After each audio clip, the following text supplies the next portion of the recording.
welcome to the first rendition of Face Off. We have Ray, Darce Smokes, and Miss Kristen King from My MMA News. You can find Ray on his podcast that everyone knows by now, Ray's on a Plata Soup. You can subscribe to that, various platforms, and all that other shit.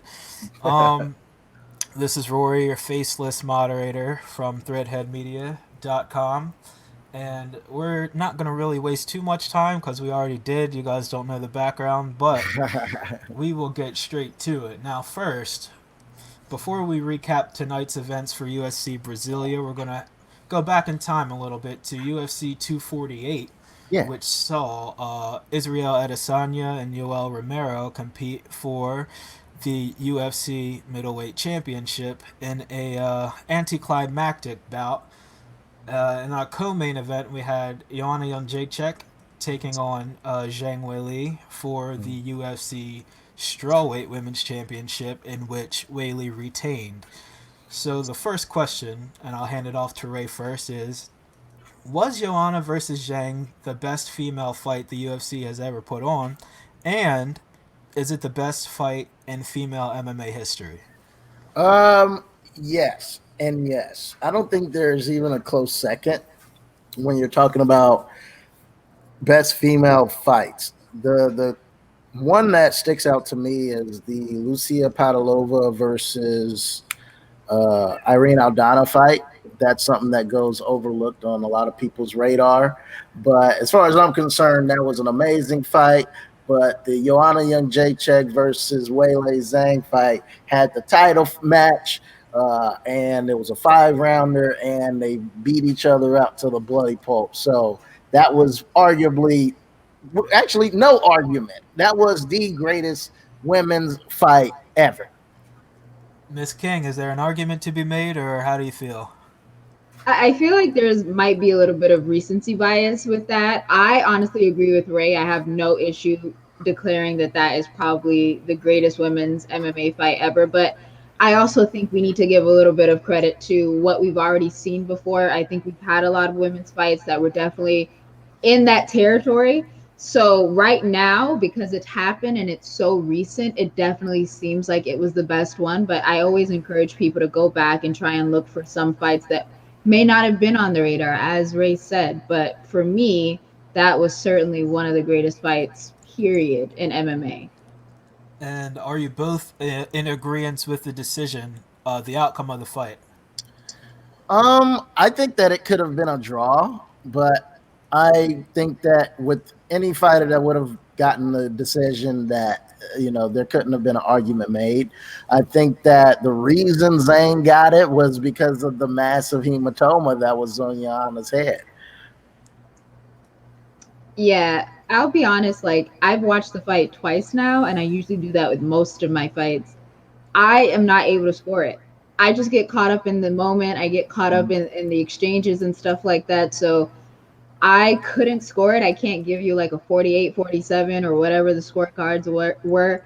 I just think that Zhang got it. I will allow it. I didn't see it as a controversial thing. I know a lot of fighters were saying that that was not the right call. I think Valentina Shevchenko said that she didn't win that fight.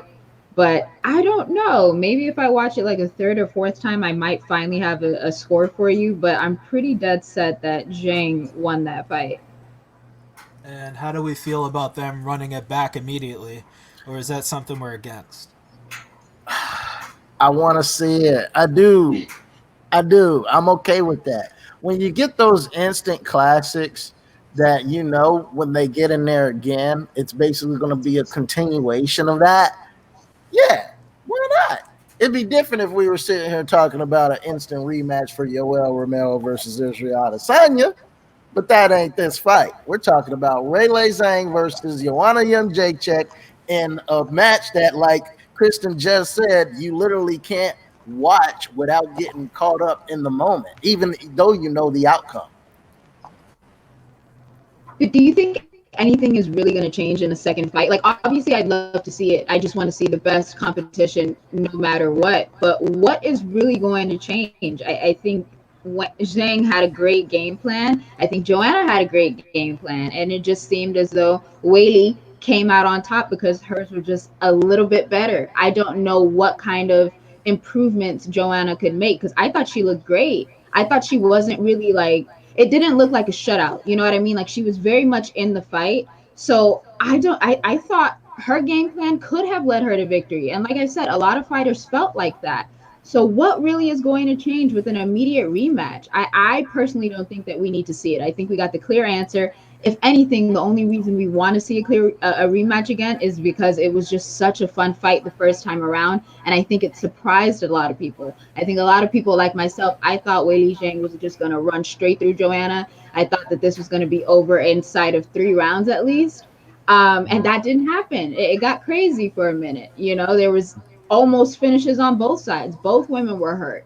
But for me, an immediate rematch does absolutely nothing. We have the winner. It's Weili Zhang. So Ray, basically what you're saying is no love for Thug Rose. Well, not even just Doug Rose though. He's got Tatiana Suarez still on the horn. You got Jessica Andrade, who could also be throwing her name in the hat if she beats Doug Rose. But with that being said, it was such a great fight. Let's make some more money off this thing. Why not? All right. Well, let's harken back earlier in the night where we saw the return of Sean O'Malley, bantamweight contender series phenomenon, avid medicinal man. What else? Top gamer. Entire pizza eater, Fortnite extraordinaire. How do we feel about the return of O'Malley? And is this guy a contender or is it a pretender? O'Malley's the real deal, man. O'Malley, I'm totally on the Sugar Sean train. I think at that weight class, he's going to be a problem for basically anyone he fights. And, that fight against Jose Quinones, okay, it's a tune-up, right? Ooh. It just looked a little bit too easy for the man in there. I hate to say it, but Jose just didn't look like he wanted to be in there with the Sugar Show. So turn that guy around immediately. All right, Kristen, are you also saying no way, Jose? Yeah, I mean, I'm not going to say that he didn't want to be there, but I think this was the perfect reintroduction to Sean O'Malley because he's been away for so long. I know he wanted to fight for a while, but he's had his issues with USADA. He had to pay his dues and whatnot. So this was a perfect reintroduction for him. I was super excited to see him back in the cage and to see him just essentially run straight through Jose Quinones. It was insane to me, but that's what you pay for when you want to watch the Sugar Show, and that's what we got. So I definitely think that he's a contender. I feel like a couple more fights just to be reacclimated to the division, and he'll be there eventually. I don't know if he's in the top 15 just yet, but I think he'll get there hopefully by the end of the year, and by next year I could definitely see him challenging for the title. It wouldn't surprise me at all. So what are your thoughts about the best rapper in the UFC? And it's not Tyron Woodley, ladies and gentlemen. Mr. Boom on the Knuckles. Yeah. Brian Kelleher. Yep. That's exactly who I was going to say. That was How the do we first... feel about him saying that he feels that Jose took a dive versus O'Malley? Well, there's always going to be those fighters because you know what Brian wants. He wants that fight. He wants to prove that he's not going to do what Jose did in taking a dive. I truly don't believe that should exist in MMA, but you can get these accusations sometimes. It is what it is. It's just because this fighter wants to fight the fighter that just put on a show. So I would actually like to see that fight. It looked great on paper, and I'd love to see what happened between Brian and Sean. I mean, why not? And it's good matchmaking. It's not like some random kind of thing. That's very good matchmaking. So hopefully we get something. I don't know. Maybe International Fight Week. You got to put him on something that's a big card. Sean O'Malley just got back. Now put him on the next big thing. I mean, Ray, you look like you got some smoke in there. I just, took a dive.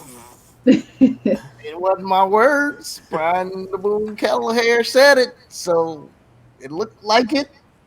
I'm just saying. Yep. So yeah, no, Jose Quinones versus Sean O'Malley. Yeah, it didn't look like he wanted to be in there. I would love to see someone like Brian Kelleher bring the fight to Sean O'Malley and really see, what happens when maybe someone isn't just going to lay down for you. So you're under the impression that maybe Jose kind of Brian Kelleher, man, Brian Boom, the Boom man said it. So okay. I'm just redirecting what he said. Yeah, All right, so we're gonna take that narrative and we're gonna say Brian Kelleher said there was a dive, so yeah, maybe there was at least a baseball slide. We'll say that. right. So we'll move into the main event of the night. A fight that's definitely forgettable for the ages. Gone. I'm glad it's over. A fight where the entrances were probably more exciting. Maybe the dance offs at the weigh in were probably more exciting. Yeah. But we saw Israel Adesanya, air quote, defend his middleweight title against the Soldier of God, Yoel Romero. In the first round, we seen Romero put his hands up, lower into his stance, and stand in the center of the octagon for a recorded, 42 seconds without any Mm. movement at all. Mm. And we seen Adesanya play his own game, stay at distance, do the leg kick thing, but of course that came later in the fight. Anyway, who's to blame for the lack of excitement in this one? 100% Yoel. 100%. And I get it.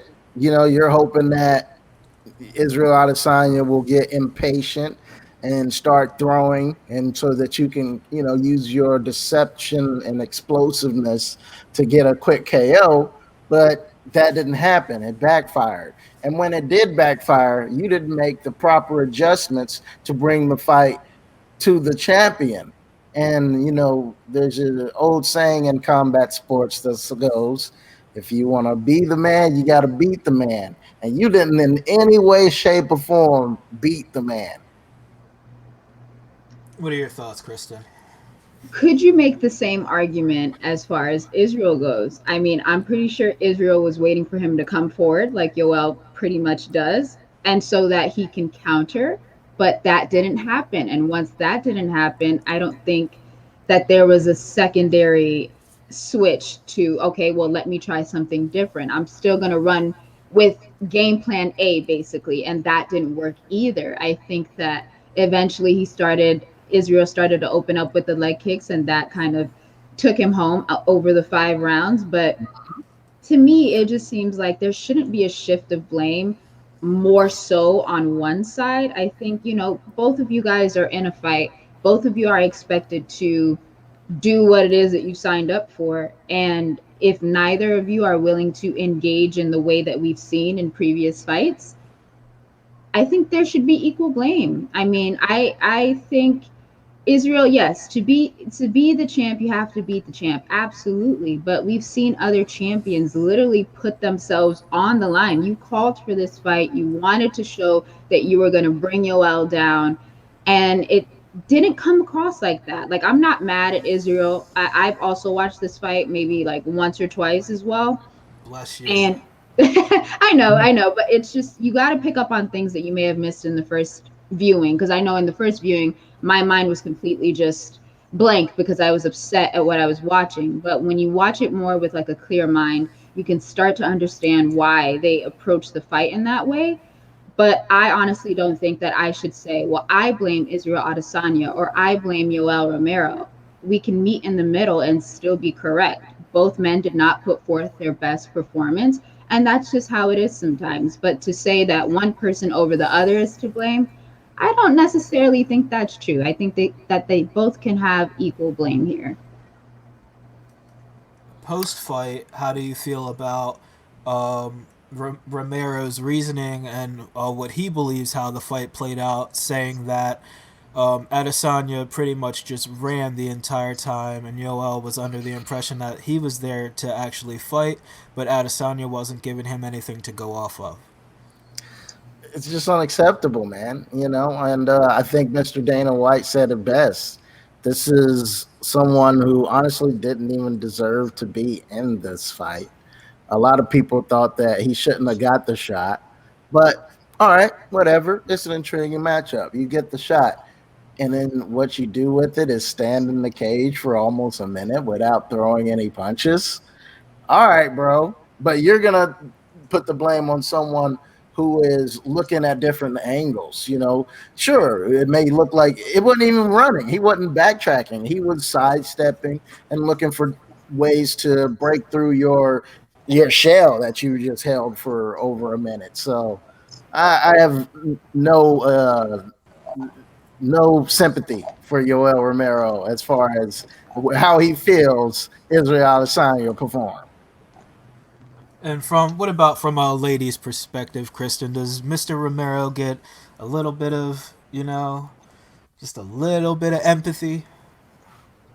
No, not necessarily. I honestly, I will say that I gave an argument as to why Yoel Romero, I was fine with him getting the shot. He was the only one ready out of the top five. And if you think about it, Robert Whittaker was just defeated by Israel Adesanya. There was Darren Till, I believe. There was Jared Cannonier. They were linked to each other briefly, but then for whatever reason, I think both of them were injured at the time. And the only other name that was offered was Yoel Romero. And we also have to take into consideration that the champion specifically asked for this fight. So when you have that mix of the champion asked for this as well as, well, he's the only one ready in the top five, I'm fine with that. Oh, and Paulo Costa too. He was going to get the title shot. That didn't work out because why? He was injured. And that's all that it was. So I was fine with Yoel getting the shot. However, when you're given this opportunity, you are expected to take full grasp of it. And if that was your game plan going in, it didn't really seem like you were totally prepared or you just didn't know how to solve the puzzle that is Israel Adesanya. So you can't sit there in your post-fight interview and be frustrated at the lack of action when you were providing none of it as well. So I have no empathy for him. I hope to see him again. As far as a title shot anytime soon, I don't know. I think a lot of people they've wanted to see someone like Yoel Romero get a championship on his shoulder just for the sake of it being like a part of history. The same way everyone wanted to watch Dan Henderson beat Michael Bisping so he could have a championship. That would have been a great moment. That was a big what if at middleweight. So I think a lot of people feel the same way about Yoel Romero, but sometimes it just doesn't work out like that. And I think this may have been his last opportunity at a title shot. He definitely squandered it with this kind of performance. So I don't have any empathy. I still love to watch you fight, but this just was not it for this occasion. So basically, you guys are saying that if this was 8 Mile, Yoel showed up to the cipher and he forgot all his rhymes. He choked. He He choked. choked. Yeah, there you go. Yeah, he choked Damn. so hard.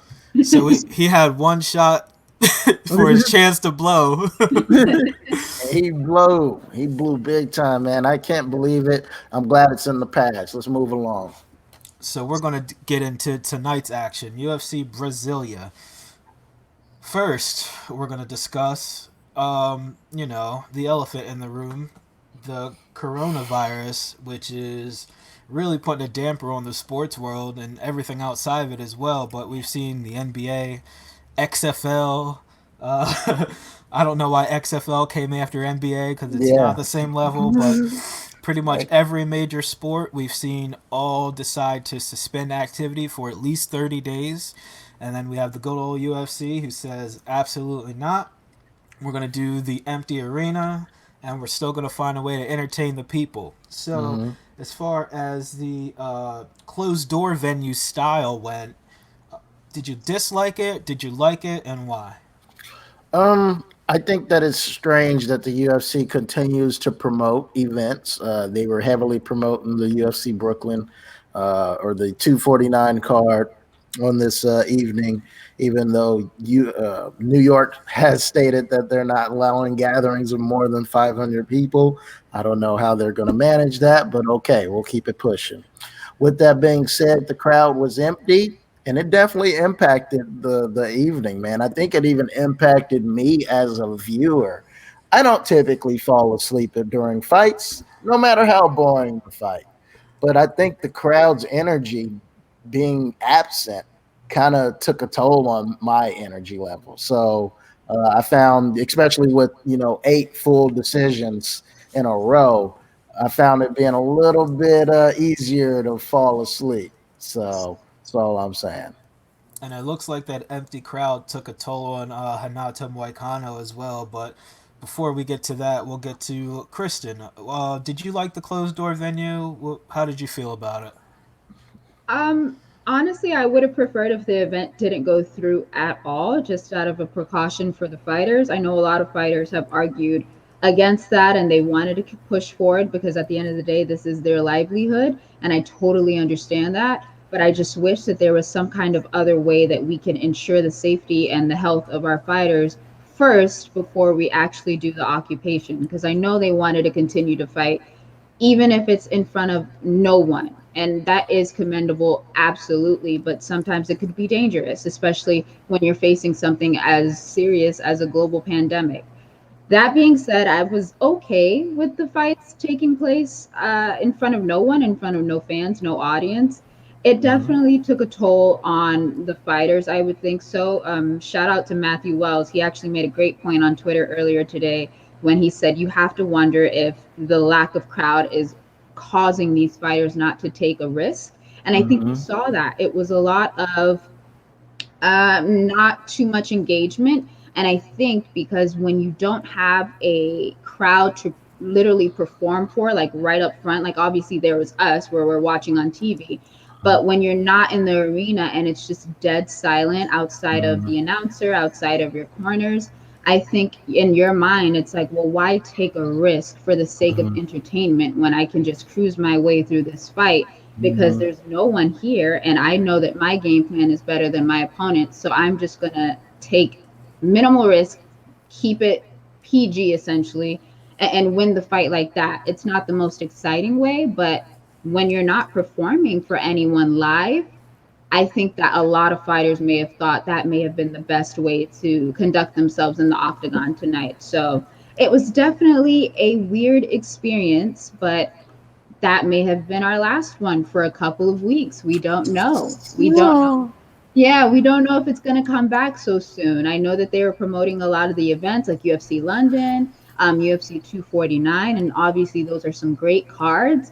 But at the moment, I'm very skeptical as to whether or not it moves forward. And I'd be devastated because I know as a fight fan, first and foremost, who wouldn't want to see the most anticipated lightweight championship fight probably in the history of the UFC.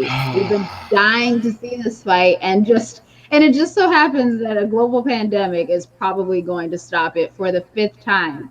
One, two, three, four, five. Five times. It's insane. I'm gonna have to insert Booker T saying 5 times. Yes. But Mm. um, okay, so the fights did happen, and maybe some of the fighters did rely on the energy of the crowd. But for now, we're going to get to Amanda Ribas, who took on Ronda Marcos, Hmm. and she won a decision. She looked pretty good. Hmm. Simple question though: is she for real? Yeah, no, Amanda Ribas, she is definitely here to stay. She is someone that I believe should be given some tougher opponents. But when you beat someone like Randa Marcos, who's always been middle of the road, someone you definitely got to go through to crack through the upper echelon of the division, then I think she's ready to take on some of the topper opponents. Yeah, she's definitely the real deal. Like I absolutely, I think I'm a little bit biased because I saw her in Tampa when she competed against Mackenzie Dern, and she just has such an infectious energy. But then when she turns on that switch to get ready to go fight, it's intense. It is very scary because you know she's about to go put in some work. So I think Amanda. She is one to watch out for no matter what you may think of the division. I think she's super fun and she looks to be getting better every single fight. She looked phenomenal in this fight. I mean, wherever the fight went, she pretty much had Randa beat. So it'd be great to see her compete again. I know she's calling for that Paige Van Zant fight. I personally don't think that it does anything for her at this type. I mean, essentially having Paige Van Zant on your win record is great, but at this time, I don't know. You should be chasing more, maybe someone more in the like top 10 of the division. I think Paige Van Zant, her ship has probably sailed at this point. So focus on getting those fights that make the most sense and that is going to matter, especially if you're going to consider championship dreams one day, which I know Amanda Ribas is going to do. So I'm definitely high on Amanda. And she is on a 3-fight win streak in the organization currently. Someone that's always looking to fight at strawweight is Angela Hill. Mm-hmm. Do you She guys called for like that that? fight Do you on guys Twitter. like that matchup? Yeah, Angela Hill versus Amanda Ribas. That is a fight that I mean, I like the fight. I don't think it makes sense for Angela Hill. I think Angela Hill is on a tear right now, and she should be fighting nothing but people above her in the rankings or someone who's about to fight for the title. Yeah, agreed. I just think it'd be fun, and I think it'd be a great test for Amanda. That's definitely a step up in competition. But what you say makes sense. Maybe Angela Hill should be focusing on someone else, and then we can get Amanda Ribas, somebody different. But I'd like to see it just out of pure being a pure fan of the sport. I think it'd be fun. Angela called out Amanda on Twitter. You know, she's the Huckleberry of her division, so it'd be fun to watch. I mean, Angela will fight anybody, so maybe it makes sense to some people. Yep. Also, on the night in the main card in the light heavyweight division, we seen Johnny Walker be defeated by Nikita Krylov. Unanimous decision, pretty much 30-27, 29-28 on two judges' cards. Johnny Walker not looking like the explosive, powerful man that we've seen when he first burst onto the scene. Back in 2018, which is not that long ago, but he looked very impressive against Khalil Roundtree and Misha Serkinov. So, what's going on with Johnny Walker? Yeah, that's hard to say, buddy. I kind of wanted the same thing. But then again, it also could just be that step up in the competition.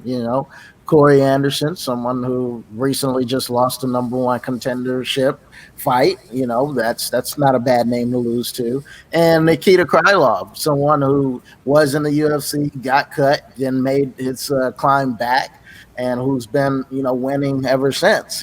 So two names not necessarily slouches in the light heavyweight division. I think that Nikita Krylov is someone that has a lot of skills and a lot of different skills that someone like Johnny Walker isn't looking for training against.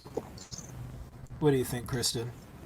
Yeah, I think that when Johnny Walker first came onto the scene, he definitely looked like a world beater. He was fun to watch. He was finishing a lot of people in the most absurd ways, but it was great. It was great entertainment. And then when he got that step up in competition, he kind of floundered. A lot of people considered it a fluke. I don't know why, because Corey Anderson certainly is nowhere near the level of fluke, but whatever. I think a lot of people were just shocked at the way that it happened.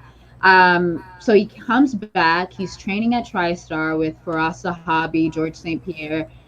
And I thought that that would make a difference because typically when you go to a camp as prestigious as that, you think a lot can be changed or a lot can be done in a short amount of time, especially under the tutelage of that kind of coaching. But I will say that there were slight improvements, but you can definitely see that he has some problems on the ground. He also gets tired very quickly. That should be something he should work on, especially in this division. But right now, I think maybe we should pump our brakes with Johnny Walker. I think that it's incredible how a couple of months ago we were just talking about how he could be potentially the next person in line for John Jones. And the Johnny Walker that we just saw tonight certainly didn't look like much of anything for John Jones. So I'm willing to give Johnny Walker a chance somewhere down the line. I just think that he has to go back to the drawing board, expand a little bit with his work, because if all you have is the flashy knockouts, then we're going to see a lot more performances like that, especially against someone like a Nikita Krylov. I think his game plan was excellent. We knew what was going to happen in that fight, and that's exactly what happened. So Yeah. Johnny Walker has a lot to do, especially if he wants to continue to be considered a contender in the light heavyweight division. But right now, we should probably slow down, put on the brakes a little bit, let him evolve just a little bit more, and then we can see where he is hopefully sometime by next year. I'm not saying count him out completely, but I'm saying that you should not be expecting the kind of Johnny Walker that you were first introduced to, because there are going to be a lot of guys in the division that are going to do what Corey Anderson did, that are going to do what Nikita Krylov did. So just be ready for that. Just expect that sometime in the future. But as always, Johnny Walker is probably going to be one to watch no matter what. So just be ready to be disappointed. And I know a lot of people were probably disappointed at the way that the fight Yeah. ended up going today, because I know they were expecting a knockout, but that definitely didn't happen. True. So basically, Corey Anderson was right when he said there's levels to this. There's levels to this. 1000%. He was correct. All right, so now we got two more topics left. We're going to briefly touch on this first one.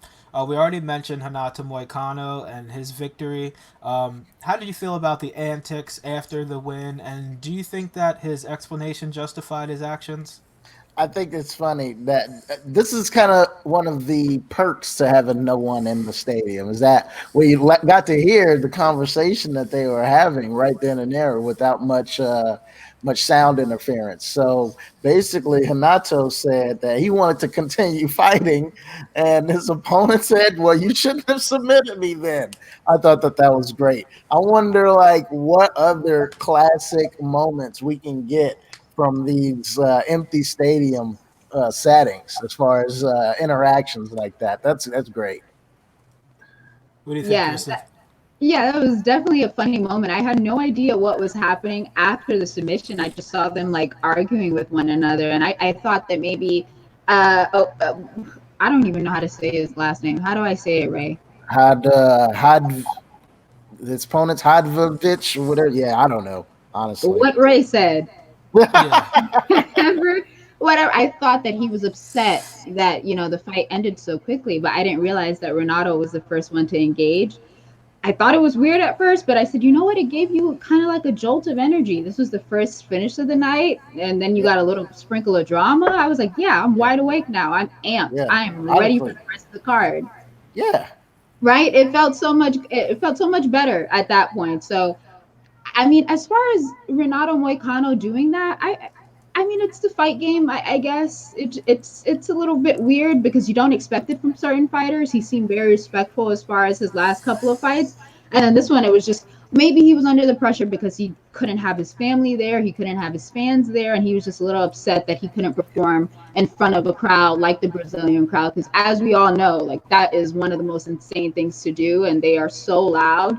So to go from that all the way down to just crickets, it's probably crazy. It's probably frustrating, and maybe that's how he felt. But I mean, I don't think he's going to do that in every single fight. I just think that this was one of those one-off times where the circumstance is what caused him to be so aggressive at the end of the fight. But yeah, that was definitely a funny moment. I mean, it made sense. Like maybe you shouldn't have submitted him in 40 seconds. Then we could have fought more. Well, the moment definitely reminded me of Grand Theft Auto when you get like 5 stars and then you put the code in real quick and then you just go back down to one because right after he submitted him, he got right in his face and he started yelling at him and then he was like, "Oh, I'm not even mad at you though. Like, Yeah. I'm not mad at you at all." So it was definitely weird. But we're going to touch on the last fight of the night really quick. Charles Oliveira defeats Kevin Lee with a guillotine choke in the third round. What's next for Oliveira?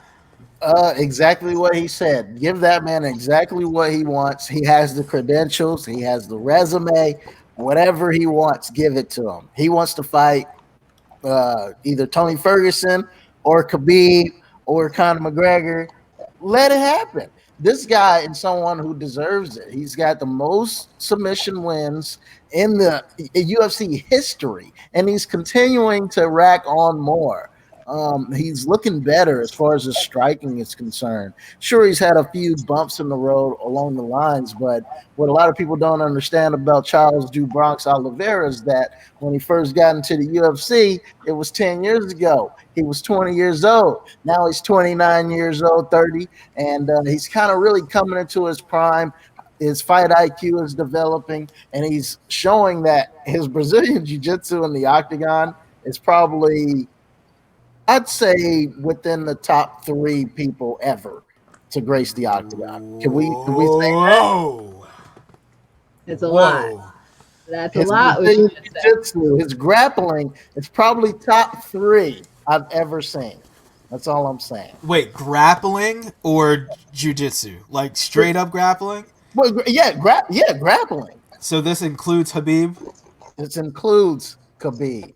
Damian Maia, It includes Damian Maia. Ryan Hall, It includes Ryan Hall. Fabricio Verdum, Oh, definitely. Fabricio is below. He's way. Minotauro Nogueira, Oh yeah, Minotauro. Yeah, come on. Frank Mir, Yes, 100%. 100%. Jacare. Yeah. So here's the thing: none of those names that you finish have the credentials that Charles Du Bronx has, which is finishing guys with submissions. All of them are known for their great jiu-jitsu, but do they finish the fight via a choke or an arm lock? Kristen sent me a message while you were talking, and she said, "Give Dylan Dennis 2 more fights." That's what she said. I didn't. It's the other Kristen. It's not this Kristen. All right, Kristen, what do you think about that? Is Oliveira top 3 grappler all time in the UFC?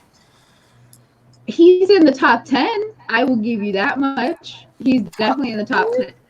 Yeah, he's in the top 10. I'm not willing to go as so short and say top 3. I have to definitely look over the names that Rory just threw out there and compare it like that. But I will give you credit for being so bold. That is definitely a bold statement that you just made. Here's the reason I say that.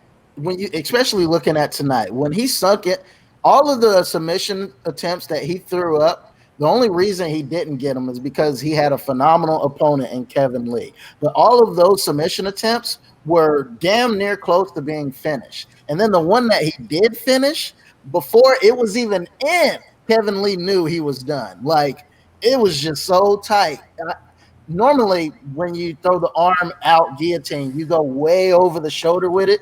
Charles Du Bronx just kind of held it here. And I'm like, that's one hell of a squeeze. I mean, I can't even imagine being in that position. Kevin Lee tapped as a natural reaction, and I completely understand why he jumped up and was like, no, I didn't tap. Maybe it's because in his mind, he didn't feel like he did. That's how good the submission was.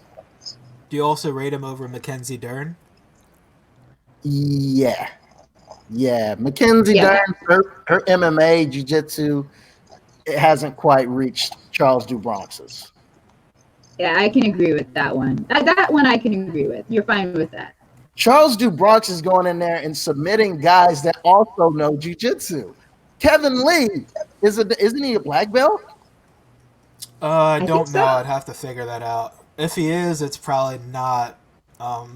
Again, like we didn't even mention like Brian Ortega, the Diaz guys, Crone, Gracie, all of those people. But okay, I mean he does have the finishes to back up why you would believe that, and why you would think that. So I think that is that's a fair assessment. Yeah. But when I think about other people, I think the finish is only part of it. I think getting someone down to the ground, being able to advance, being able to apply pressure, being able to change your position, and just being able to dominate, period. I think all of those factor into each other. And I can think of people that have gotten people down to the ground, held them there completely against their will, and have been able to do whatever they wanted to them. So I think that I can think of counts. one person. Khabib Nurmagomedov. Other than that, Charles DuBronx is right below him. Even Tony Ferguson, his jiu-jitsu, when he gets you on the ground, he's cutting you up. He's still kind of like striking with his jiu-jitsu, which is cool. Yeah, that's phenomenal. But as far as just the art, the technique, the decision making, god damn, when he was transitioning on Kevin Lee with those leg locks and the heel hooks, oh my god, when he was kicking his foot out base, like he was trying to make Kevin Lee break his base. Those are just all subtle things that people don't notice. That I mean, I was picking up on and fucking just jerking off the whole time. So I think, Kristen, do you have anything to say after that? No, I think his passion sold the argument. You know what? You've converted me now. I'm going to say top five. At I least love top it. five. Right? Okay, we can do top five then. I'll ride with that. All right, so I think that's a nice note to end on. First Hell yeah. episode ever, Face Off. We got Yeah. Ray. Tell him you're at. Tell him your Yeah. show, and tell guys- him where to donate. Yeah, catch all my shenanigans on Twitter at Darce_Smokes. If you know me on there, you know what I'm about, man. I have a project called One Community Jiu-Jitsu Club that I'm trying to introduce Brazilian Jiu-Jitsu to kids in Kansas City, Kansas that don't have exposure to that art. Right now, a lot of the jiu-jitsu is scattered across the suburbs of Kansas City, Kansas. So, you know, if you're a financially struggling family, you know, that doesn't have the money or the transportation, those are the people that I'm trying to get this project to. So please donate to my cause. You can catch it at Darce_Smokes on Twitter. All right, Kristen, where can the people find you on the internet, and what do you got going on? You can find me at Kristen King MMA on Twitter and all of my work on mymmanews.com. I usually have a debate column with my really good friend Anthony Walker, and I'm pretty sure we're going to have a lot to say after UFC Brasilia and the whole coronavirus outbreak. So stay tuned for our next edition of King and Slim. It's coming soon. And guys, when I tell you that column is incredible, I read it from the first one on. Definitely make sure you read it. Thank you. As You for should me, watch us record. It's hilarious. As for me, this has been the first episode ever, Face Off, Threadhead Media. You can find it on Twitter. You can find us on YouTube. You can find us on maybe Pinterest. I don't know. Whatever people want to put out. Yeah, that's it. Hope you guys enjoyed it, and we'll be back with another one soon.